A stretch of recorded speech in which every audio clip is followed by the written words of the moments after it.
इस जश्न में शामिल होने वाले आप तमाम लोगों का और जहां तक मेरी आवाज़ पहुंच रही है आप सभी का मैं क्रांतिकारी इस्तकबाल करता हूं। आपको जय भीम और लाल सलाम पेश करता हूं। दोस्तों, आखिर में बोलने के दो फायदे और दो नुकसान हैं।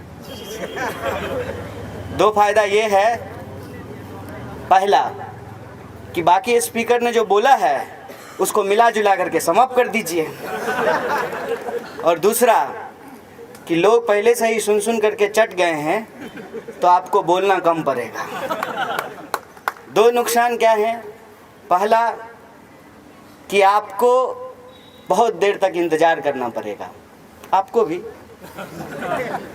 और दूसरा ये कि ज्यों-ज्यों वक्त बढ़ता जाता है तो कानून व्यवस्था, पुलिस, परमिशन, ये सब की याद आ जाती है।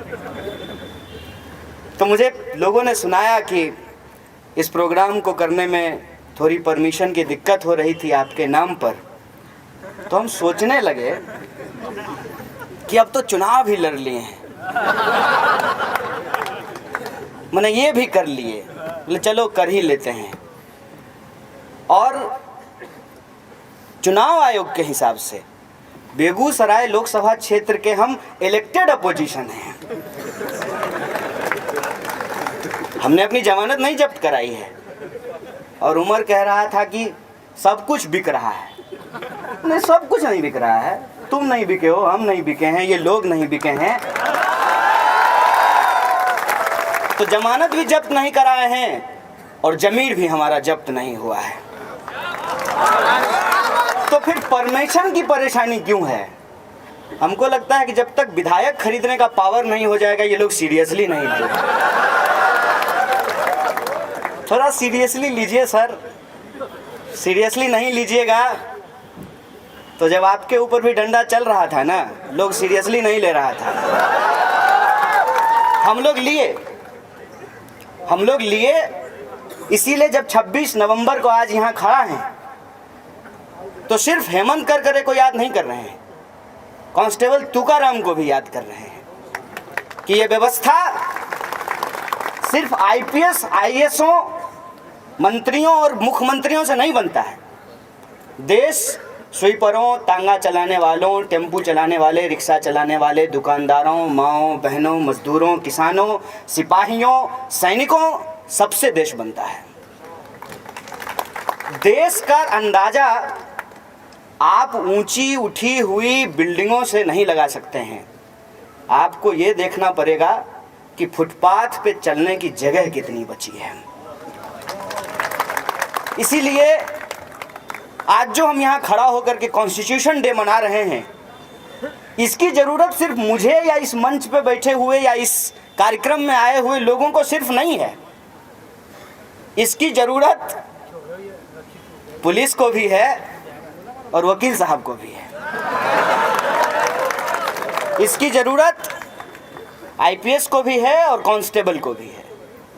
इसकी ज़रूरत देश के पक्ष को भी है और देश के विपक्ष को भी है, क्योंकि ये कॉन्स्टिट्यूशन, ये किताब ही वो चीज़ है जो हमको, आपको, सबको आपस में एक देश की तरह जोड़ता है। वरना चला तो हम ठीक से अपना परिवार नहीं पाते हैं। सारे लड़ाई झगड़े तो अपने रिश्तेदारों से ही हुए पड़े हैं। ज़मीन का सारा झंझट जो है वो पड़ोसियों के साथ है। जितने केस मुकदमे हो रहे हैं किसी और ने नहीं, अपने रक्त संबंधियों ने किया है। ये सबके जीवन का सच है। देश होने का एहसास अगर कोई हमको देता है तो हमारा संविधान है। और आरफा ने बहुत खूबसूरत से तरीके से यह बात कही कि अगर संविधान की किताब बच जाएगी तो फिर सारे किताब सुरक्षित रहेंगे। वो किताबें भी जो लाइब्रेरी में रखी हुई हैं, बच्चों के हाथ में भी किताबें सुरक्षित रहेंगी पढ़ने की, और मंदिरों में, मस्जिदों में, गिरजाघरों में बाइबिल, कुरान, गीता सब कुछ सुरक्षित रहेगा। लेकिन वो जो किताब है, उस किताब के साथ एक गजब का चीज हुआ है। एक गांव की बहुत छोटी सी कहानी है, मैं आपको सुना देता हूँ। मेरे गांव में प्रदेश काम करने के लिए कुछ लोग आए थे। उनके साथ एक व्यक्ति भी आया था। कुछ दिन काम वाम यहाँ पे किया, और क्या तकलीफ होती है ये आप सब लोगों को मालूम है कि आप में से ज़्यादातर लोग किसी न किसी गांव से चल करके आए हैं। ओखला में या दिल्ली के किसी इलाके में मकान मालिक आपके साथ क्या बर्ताव करता है, आपको रूम रेंट लेने के लिए जब जाते हैं तो किन परेशानियों का सामना करता है, आपको किस तरीके से काम ढूंढना पड़ता है, कैसे आप पढ़ाई करते हैं, ये तकलीफ़ आपके जीवन का हिस्सा बन चुका है। तो कई बार मन में लगता है कि क्यों यहाँ पे झक मार रहे हैं। इसीलिए देखिएगा कि लोग गांव जाकर के थोड़ा नॉस्टैल्जिक हो जाते हैं। मौका ईद का हो, बकरीद का हो, होली का हो, दिवाली का हो, ट्रेन में टिकट इसीलिए नहीं मिलता है कि अचानक से हमको गांव याद आने लगता है। तो वह जब गांव लौट करके आए तो उन्होंने सोचा कि यहीं पे कुछ करेंगे। रोजी रोजगार करते हुए, अपना पेट परिवार चलाते हुए ही हम मंदिर मस्जिद भी कर पाते हैं, अपना धर्म भी मानते हैं। तो उन्होंने वहाँ पे एक दुकान खोली और दुकान के सामने एक पीपल का पेड़ लगाया। पीपल का पेड़ लगा करके वहाँ पे उन्होंने जल डालना शुरू किया। धीरे धीरे वहाँ पे एक छोटी सी मंदिर बनाई गई। वो गली बहुत मामूली सा था। अचानक से सरकार ने एक नीति लाई और कहा कि इधर से एक्सप्रेसवे गुजरेगा। अब एक्सप्रेसवे गुजरने की बात सुनते ही ज़मीन की कीमत अचानक से बढ़ने लगी। जैसे ओखला में जो ही मेट्रो घुसा कि आप देखे होंगे प्रॉपर्टी डीलर के दुकान के बाहर का जो रेट लिस्ट है वो बदल गया होगा। तो ऐसा जब हुआ तब तक वो इंसान बहुत बूढ़े हो चुके थे और वो एक्सप्रेसवे बनाने के चक्कर में उनकी दुकान भी चली गई। लेकिन ज़मीन तो थी, पीपल का पेड़ भी था, भगवान जी भी थे। तो बहुत अच्छा मौका था कि इसको जो है कब्जा किया जाए।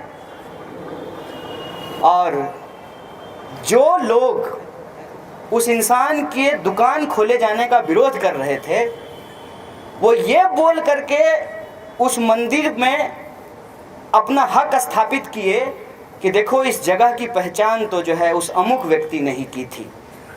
तो मंदिर तो बने, पुजारी कोई भी हो, लेकिन द्वार का नाम उस व्यक्ति के नाम पे होना चाहिए। और लोग बहुत खुश हो गए।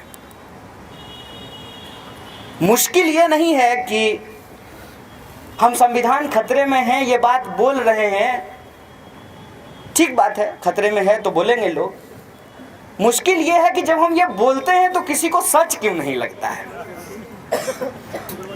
सच इसलिए नहीं लगता है कि जिनके भरोसे था संविधान, वो मंदिर, वो भगवान, उन्होंने भी तो उस दुकान की परवाह नहीं की। और जब दुकान ही है तो कोई भी पैसा दे करके खरीद सकता है और बेच सकता है। मूल प्रश्न ये है कि क्या जमहूरियत को बचाने वाले लोग, क्या संविधान की शपथ खाने वाले लोग सचमुच संविधान के प्रति गंभीर हैं?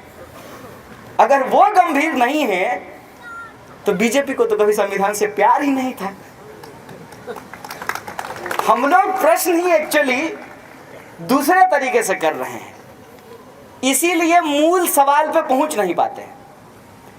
आखिर आप मुझे बताइए कि भाजपा संविधान क्यों बचाए? कोई एक कारण बता दीजिए। भाजपा तिरंगे झंडे का सम्मान क्यों करे? भाजपा इस देश का इतिहास क्यों ना बदल दे? क्योंकि ये सारी चीजें उसकी राजनीति के खिलाफ है। लेकिन जिनको बचाना था संविधान, जिन्होंने लिखा, जिन्होंने बनाया, जिन्होंने कस्में खाई, जिन्होंने इस देश को इतने दिनों तक चलाया, हम बोल लेंगे जोर से, आवाज कम नहीं रखिए, वरना हम कम बोलेंगे ज्यादा बोलने लगेगा। मैं भी कपिल साहब की तरह बोलूं क्या? समस्या उसमें यह होगी कि कैमरे वाले दोस्तों को बहुत मेहनत करनी पड़ेगी। हम मोदी जी हैं नहीं, जिधर कैमरा होगा उधर ही मुंह कर लेंगे। तो मैं मैं इस माइक का इस्तेमाल करता हूँ, आप भी खुश हम भी खुश। तो इस वजह से क्या हुआ है कि जब हम कोई बात बोलते हैं ना, तो हमारे सवालों का जवाब उनको देने की जरूरत नहीं है, वो विपक्ष पे ही एक नया सवाल खड़ा कर देते हैं। जैसे अगर हम बोलें कि तबरेज के साथ गलत हुआ, तो वो 3 महीने बाद कहेंगे बोलो बोलो बोलो कमलेश पे बोलो, कमलेश पे बोलो। कमलेश पे क्या कहना चाहते हैं? हम कहाँ कह रहे हैं कि कमलेश के साथ अच्छा हुआ। अब जैसे उन्होंने एक बड़ा अच्छा उदाहरण दिया हमारे सामने, आरफा जी ने कहा कि सरिया का प्रोग्राम है, अब इस प्रोग्राम का जो है वीडियो अपलोड होगा, अब लोग उसको देखेंगे, कहेंगे देखा तुम गद्दार हिंदू हो, तुम एक बार भी जो है राम जी का नाम लिए, लोग यहाँ आकर के इंशाअल्लाह इंशाअल्लाह कह रहे थे। इस प्रश्न को समझिए। वैसे अगर माने जलसे की तरह आए हैं, थोड़ा सुनेंगे, हंसेंगे हंसाएंगे और चले जाएंगे, तब तो कोई बात नहीं है। और सारे स्पीकर ने, लगभग सारे स्पीकर ने, मुझे लगा कि आपको समझाने की कोशिश कर रहे हैं। मैं दावे से कहता हूँ इनसे ज़्यादा समझदार कोई है ही नहीं। और उमर कह रहा था कि आपको गुस्सा होना चाहिए। मुझे गुस्से से ज़्यादा बुद्धिमान चीज़ ही आज तक कोई नहीं दिखा है। गुस्सा इतना बुद्धिमान होता है कि उसको पता है कि उसको कहाँ होना है। आप जाइए थाना, ठीक है ना, और जो है हो सकता है कि आप कांस्टेबल पे गुस्सा कर लें, जो ही एसएचओ आएगा पता नहीं कहाँ चला जाएगा वो, उसको कहिएगा कि आओ बाहर निकलो, वो कहेगा नो सॉरी। गुस्सा इतना बुद्धिमान होता है।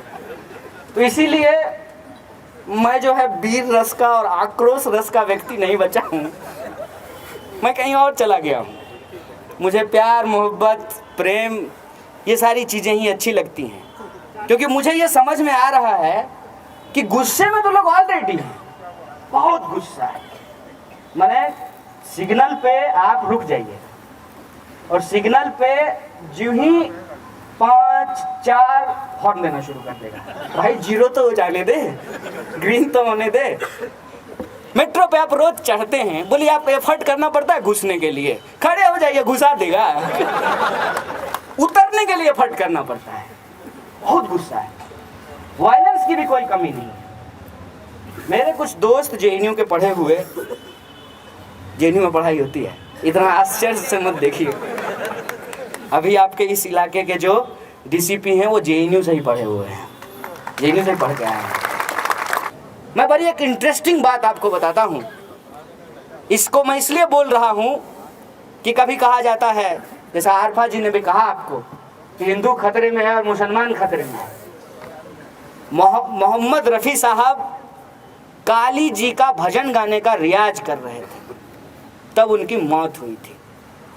और जो राम जी को लेकर के सबसे मशहूर गाना है, राम जी की निकली सवारी राम जी की लीला है न्यारी, वो गाना मोहम्मद रफ़ी के द्वारा गाया गया है। मन तरपत हरि दर्शन को आज, वो गाना एक मुसलमान ने लिखा, एक मुसलमान ने गाया और एक मुसलमान ने उसका म्यूजिक दिया है। वो बजता हिंदुओं के मंदिर में है।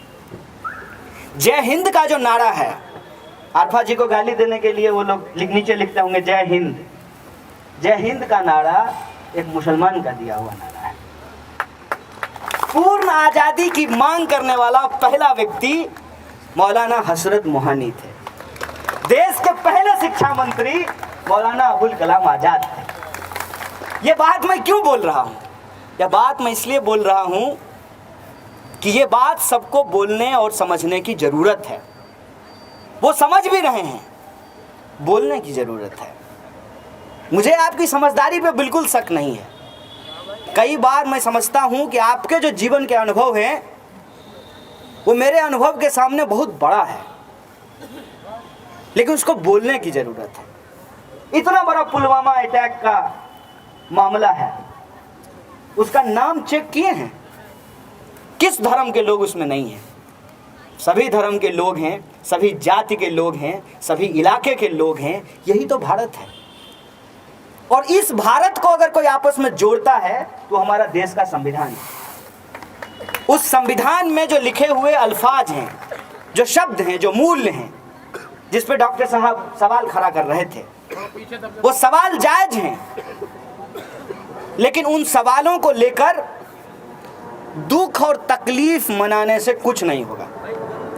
कभी ना कभी ये स्थिति आएगी, कभी ना कभी ये वक्त आएगा कि उस पर नया सवाल खड़ा करना पड़ेगा। रोज नया प्रश्न आपके सामने खड़ा हो जाएगा। उन सवालों को समझना बहुत जरूरी है। मैं आज टीवी देख रहा था, बीजेपी का एक स्पोक्स पर्सन उसको शिवसेना को पलटू राम बोल रहा था। मुझे इतनी हंसी आई, मैं इतना हंस रहा था, तो एक दोस्त आया, बोला कि क्या हो गया, इतना क्यों हंस रहे हो? हम बोले क्या करें, इतना लाजवाब नेता और उसका प्रवक्ता सब है कि हंसी रुकती ही नहीं है। उसको पलटू राम बोल रहा था। खुद ही जो है पूरे देश में वो क्या करके आए हैं चुनाव के बाद, और मुझे पूरी आशंका है कि महाराष्ट्र में कर्नाटका होने जा रहा है। तो देख लीजिएगा, इसकी आशंका है मुझे। तो वोट तो मान लीजिए किसी व्यक्ति को दे देंगे, किसी एक पार्टी को दे देंगे, तब भी समस्या का समाधान तो नहीं हो रहा है। तो मेरी बारात तुम्हारी बारात, सवाल यह है कि दूल्हा कौन? चुनाव तो आएगा, चुनाव तो होगा, और ये सारी लड़ाइयां जो हैं, जिसको आप साल भर, 3 साल, 4 साल एकजुट करने का प्रयास करते हैं, वो अचानक से चुनाव के वक्त बिखर जाता है। मेरा उसको लेकर के एक प्रस्ताव ये है कि हम किसी एक पार्टी की तरफ अंधे दौर में शामिल होने के बजाय वैसे इंडिविजुअल को सपोर्ट करना शुरू करें जिनके बारे में आप आश्वस्त रहें कि कुछ भी हो जाएगा, कौवा और मैना और की तरह के विधायक नहीं उड़ेगा। ये बात मैं इसलिए कह रहा हूं कि आज आइडियोलॉजिकल इंटीग्रिटी बहुत इंपॉर्टेंट हो गया है। जैसे ही सुबह सुबह जो है ब्रश करते हुए लोगों को पता चला कि सरकार बन गई है महाराष्ट्र में, लोगों ने मुझे फोन करना शुरू किया, कहा कि आप तो जो है एनसीपी के कैंडिडेट का प्रचार किए थे, ये तो बीजेपी में शामिल हो गया। हम बोले कि इस देश में बहुत कुछ हो रहा है। कुछ लोगों ने इस पे बड़े जबरदस्त कमेंट किए। कुछ लोगों ने कहा कि अब तो बस उम्र को ही बीजेपी में से देखना बाकी है।